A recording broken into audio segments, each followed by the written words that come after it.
Hi, I'm Carol, and we're going to teach introductory stained glass to beginners, people who've never used glass whatsoever. We had a terrific project at our church, and we used folks from ages 8 to 94 with all levels of disability, wheelchair-bound, Parkinson's, all kinds of folks who were interested in doing stained glass. It's such a neat art to do. And these folks, I want to really commend them. They were folks from my church, and they did a terrific job at putting together stained glass when they've never done it. And we made 8 glass windows for the church, and then later 2 very large windows, and they never touched glass before. I am very confident that you all are able to do this. I'm going to introduce our students. We have some students here. We have Randy, Elaine, and Andrea, and they're going to be going through this class as you are as well. This series, we're going to have a number of different projects that are a lot of fun, and I'm going to point these projects out. This is the one we're going to do this evening. We've got a series of birds, Froggy for the garden, and we also have a bird and another type of insect. Some of you might think that stained glass is pretty expensive and the equipment, but there are some shortcuts I'm going to show you so that you can enjoy the art without spending a lot of money. For instance, a lot of times you might just need a pliers. You can get this at the dollar store, or a needle nose pliers, scissors, Sharpies that are either black or silver. You can buy flux and different types of things like this that you're going to be using for soldering, and we'll go into this at more detail right at your local hardware store. You can also buy, very simply, a soldering iron at your local hardware store, as well as some of the different types of lead. And we'll also talk about the differences in lead and why we use different ones. The most expensive thing that you're going to be purchasing perhaps for this, or if you have a group of friends and you get together and you purchase one and you all utilize it, is your grinder. The grinder will vary anywhere from $99, $100 to $150, and some are a little bit more, but you can, this one was probably about $100. And because it uses water, and the water is very important to grind so that the glass doesn't go flying everywhere and so on, you need some type of a box or something to contain that water because it wants to fly. And what I'm using is just a simple box that I have cut out the sides and the top from, and I've used just plastic garbage bags and duct tape, and that is going to keep all of your water in there. So right now I'm going to go ahead and put this grinder in there. Now there's a safety feature here I want to talk about. It's very important. When you have this grinder in and there's water and electricity don't mix. A lot of people make the mistake of having their cord dropping down to the socket. Water likes to go to its lowest point. It'll follow a cord straight to the socket. So you want this cord up above where your water is going to be. So safety first, please think about that and think about utilizing it, because some people will just put this grinder on a table, the water will go straight down into the electrical socket following this cord. So that's a very important feature. Now let's get going on our first project, okay? Our first project is going to be this cluster of grapes. So my students, I'm going to have you all select what we call, these are little gems or nuggets. You can get this at a craft store, a hobby shop. They run about maybe $6 for this package of gems. They come in all different colors and so on. If you have some arthritis or some difficulty, you might use a larger gem. It's easier to use, so that our first objective is to wrap these with the lead. And so you want to pick out for this project probably 20 gems. Put 15 in one pile and 5 in another. And our first objective is to completely wrap these with lead cane. Now we've got some lead cane, and I've got a piece of it right here. Another safety note, you don't want little ones to chew on this.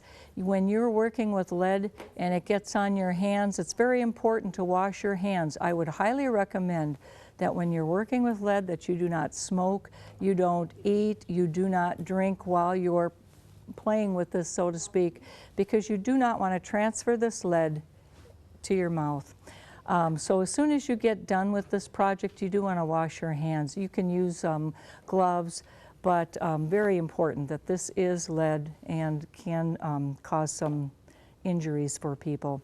The first thing you want to do when you have a length of lead is to stretch it. Now lead is extremely flexible, and so it will have a lot of kinks and curves and things like that.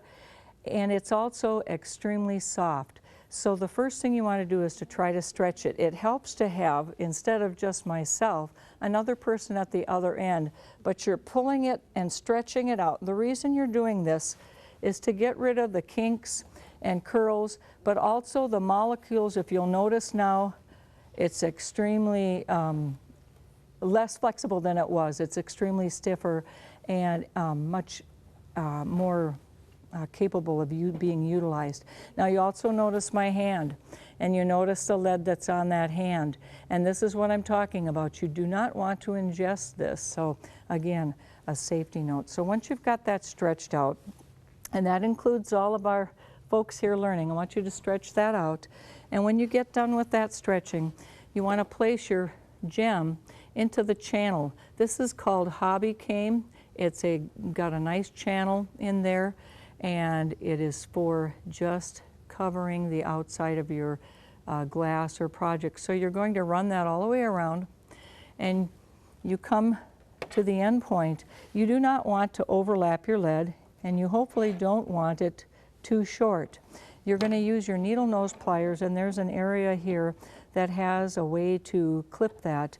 So you're going to get in there as close as possible and cut that lead, and it cuts quite nicely. It's very easy. And then you've got a little open area like this. You're going to close that, and you want that seam as tight as you can. So what I do is I take this and I'll roll that a few times on the table. And again, that lead is so soft. If you notice how nicely that closed, that's a very nice seam. And what you want to do with this is to make as many of your seams as consistent as possible with that. And you're going to be doing this for all of your little gems. So why don't we do that for a little bit? We're going to be making some of these, and hopefully our beginners are going to have the same luck. And holler out if you are having any difficulty with that. I'll be very glad to help. But again, we're just going to take that lead, encircle the gems, cut that lead off to where we think that's going to make a nice connection. If it overlaps, like this one did, I'm going to back it off, and I'm going to go ahead and clip another piece off. Now some of you may have the situation where you have a wide gap. If it's not too wide, go ahead and use that, because you're going to solder that anyways, and you're going to bridge the gap. But again, we're going to roll that a little bit, make a nice seam. And then I'm going to do this one more time so I have all of my gems completely encircled with the lead.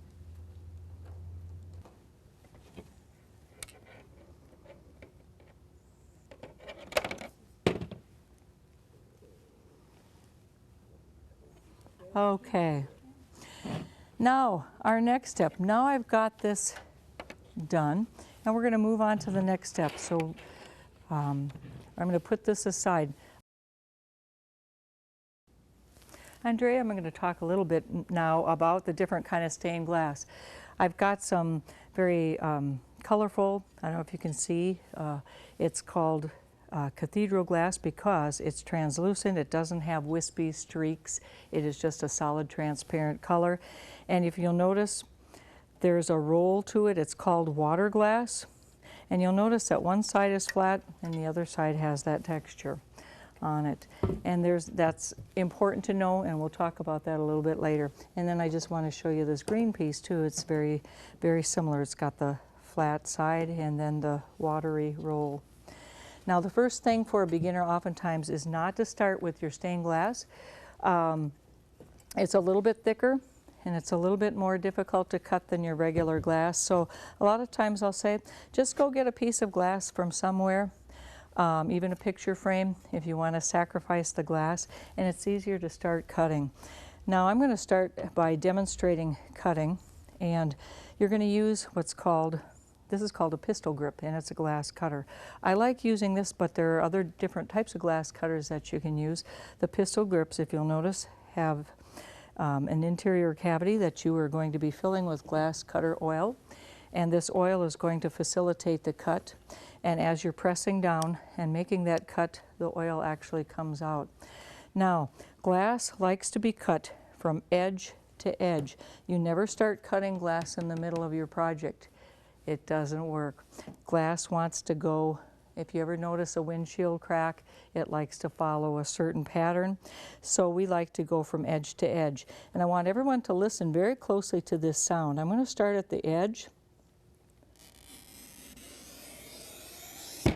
I call that the scritch. If you can hear that sound, I'm actually scoring the glass. Now what's important is the score is on the top. And I want this glass, because it's on the top, I'm going to break away and down from that score. Andre, if you're going to hold this glass for me a little bit, and very carefully, and maybe closer up here, because I'm going to apply some pressure. And there it is. It's that easy to break. It's that easy to use. So if you were going to make a cut that was, say, a semicircle, you'd start at an edge and go to an edge. And you heard that scritch. Now sometimes I like to use my hands, and I often do, and it's actually fairly safe to do. But if you feel uncomfortable, you can break your glass with a very simple pliers. But again, this piece is large enough for me to do just that. And it's very safe. You're not going to hurt yourself. So I want you to cut some glass and practice. And you can cut a straight line if you want, or you can try a semicircle. Holding this is like a pistol, although I like to use my finger here because I can maneuver much more easily and guide this. But it's your choice. Okay? Don't hold your breath. You're going to be just fine. Easy pressure. You don't have to do a lot of pressure with this glass. Just hear that scritch. Start on top of the glass. There you go, right there. Okay, now lift it up and hold it. Can you break it? There, she did it. First time she was able to do it. Try to do maybe a cut that is like mine with a little bit of a swivel. Okay, do you feel comfortable in breaking that or not? Yes. Okay. There you go. So now we're going to progress. After that, you're an expert at cutting glass here. We're going to progress to making our leaves. So what we're going to do now, I'm going to put this aside, and we're going to take this green glass, because leaves are green, and you'll notice again the texture is on this side and it's flat. You want to make your cuts on the flat side. You don't want to be bouncing up and down. That makes it really hard to cut. And you've got some leaves. So this is why I have my Sharpie that's silver, because it's easier to see on a dark colored glass. And your first chore, I guess, to do is to put this somewhere where you're going to be happy about cutting it, and you're going to just trace around your pattern piece. So you're just going to be doing that. And that lays down your pattern. Then your next leaf, you can put right next to it.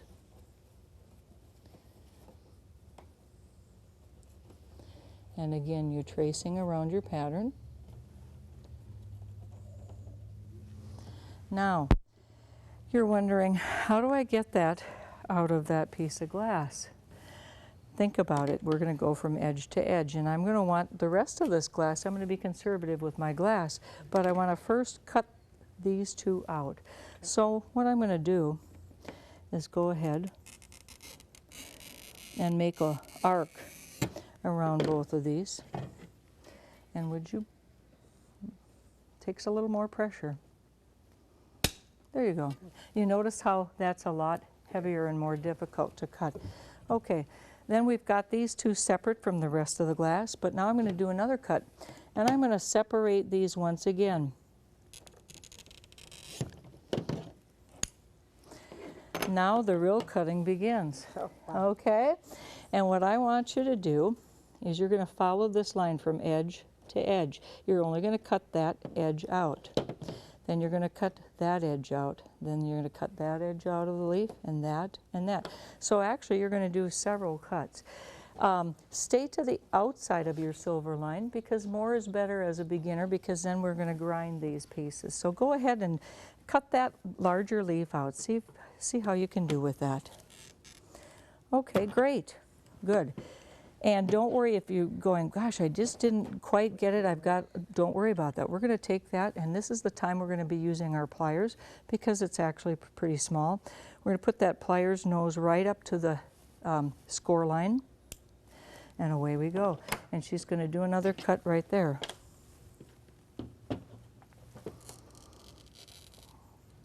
Good job. And we're going to keep going around just like that. And maybe finish your edge right there somewhere. Awesome.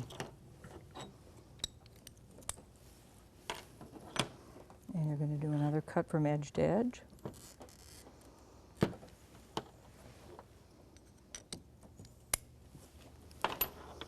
And then another one. Great. And again, you were a little shy, but that's okay, because again, beginners, we can grind that down. Me, I don't like grinding, so I get in as close as I can. But for a beginner, that's just an excellent job. Okay, thank you. Thank you. Okay, now what we're going to do, I have some pieces already cut, and we're going to get to grinding. And then your sharpened edge is a safety hazard, and also doesn't accept copper foil or the lead as well. So, and the other reason is because, if you'll notice very easily, this piece is not cut to exactly the design that we want, and so we're grinding to that design. So we're going to go ahead and start.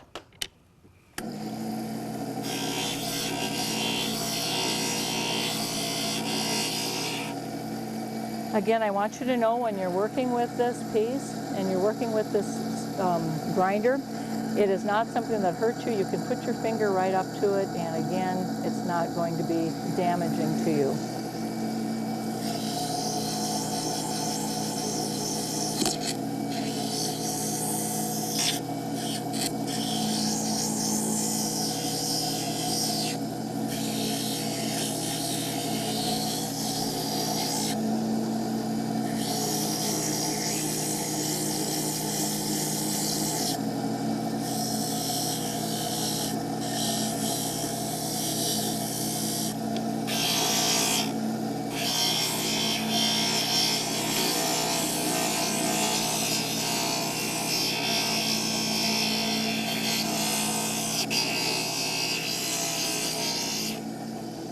Okay, so we have another piece that's ground. It's nicely smooth, and it's shaped to the glass that we want, the cut. You might wonder why we're using water. Water assists in that grinding, and also, as it grinds a fine dust of glass. You don't want to be inhaling that, and so the water assists in removing that glass, and it puts it down below this grid. So it's another safety feature. You might want to have eye protection if you're very concerned about that. And you also might wear just a basic mask if you're concerned about that glass coming up and hurting you. So that's all there is to grinding glass at this point. And again, we'll be doing this throughout the series, so you'll be getting more and more experience as we do this. Now we're going to go ahead and assemble our project. And again, remember, this is what we're going to get as an end project. I'm going to have my students take 15 of their gems that are already wrapped, and they're going to place them in a cluster like grapes. And what you're going to do once you put these together, be mindful of those seams. You want those seams to be somewhat together so that you don't have seams and that sort of thing. So arrange those as you will. Just to get an idea of what your finished project is going to be. Now we're also going to have you take them apart as you solder them. We're going to solder these, and notice that they're fairly small, so I may I do not hold these in my hand. They get hot. They do conduct a lot of heat.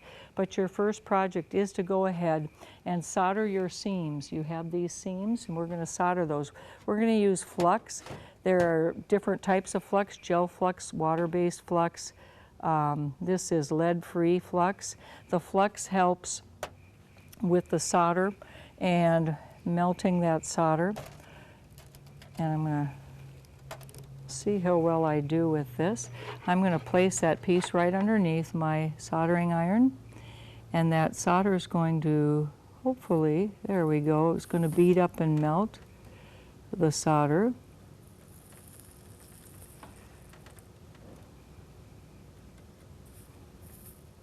There we go. And we're going to place that right across that seam.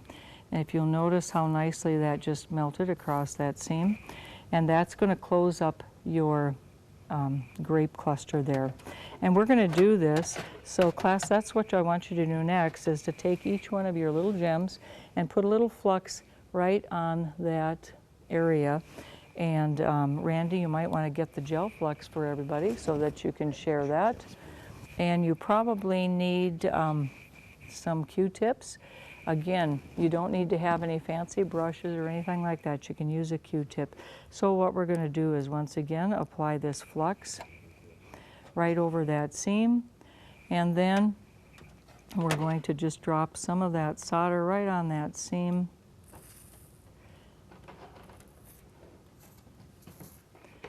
And not to worry about that excess. That is why we use, as you notice, I'm just using a cookie tin. And so we do that and we complete this.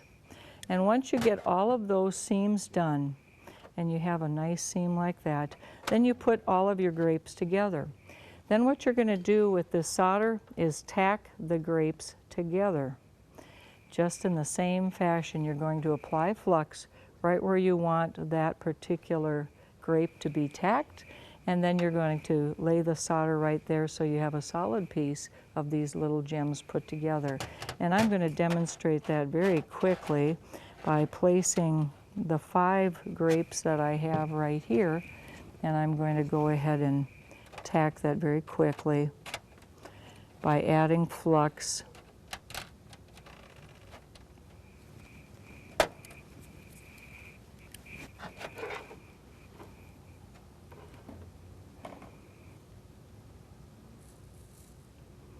And you notice you don't need a lot. If you notice, I'm just doing a little dab, a little bead. And that's going to hold these together quite nicely. And whoops, I didn't tack it in one little area, I think, and it didn't work. So we're going to do that again. There we go. And I'm going to need another little area here to do that with. There we go. And that secures that. If you're very concerned about rough use and you are maybe putting this outdoors or it swings, you might want to turn it over and tack the other side. So you can do that. But when you're done with that, well, I'm having some difficulty with my tacking, but we're going to do that again. This happens, and it's something that you need to feel comfortable with, because it happens even to some of us who've been doing this for about 20 years.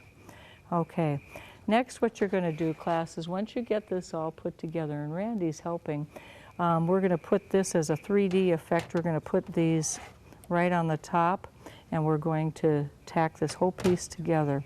And again, we're going to add some flux right on the couple of the corners, and we're going to drop that solder, and we just about have our project completed.